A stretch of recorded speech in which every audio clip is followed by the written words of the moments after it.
In tempo di crisi a stringere la cinghia non sono solo i cittadini. Un contributo per far quadrare i conti infatti viene chiesto anche al patrimonio storico, culturale e artistico, compresa l'area archeologica della Valle dei Templi di Agrigento, inserita dal Comitato UNESCO già dal 97 nell'elenco dei siti mondiali patrimonio dell'umanità.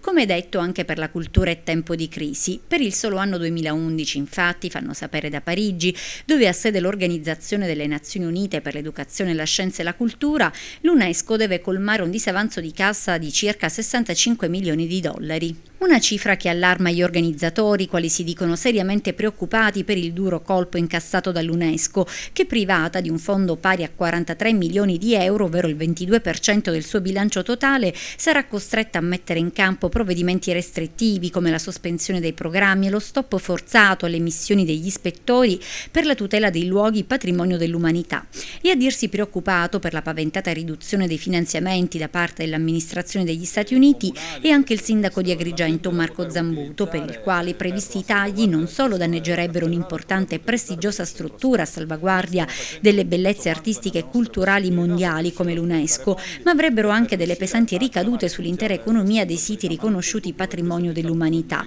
e nello specifico della nostra città, la cui economia è fondata essenzialmente sull'offerta turistica basata sul vasto patrimonio storico, culturale e artistico presente nel territorio. E intanto da parte sua la Giunta regionale fa sapere di aver varato 2 disegni di legge che adesso saranno inviati all'ARS per l'esame da parte del Parlamento. Il primo di questi 2 disegni di legge prevede la creazione di un fondo unico per acquisire al patrimonio pubblico appartamenti che siano in grado di soddisfare il fabbisogno abitativo di Favara, comune, come si sa, alle prese con il degrado del centro storico. L'altro invece stabilisce le procedure per la proroga e la successiva stabilizzazione dei 750 precari regionali impegnati in settori delicati dell'amministrazione, quali la protezione civile, l'ambiente, il dipartimento acqua e rifiuti.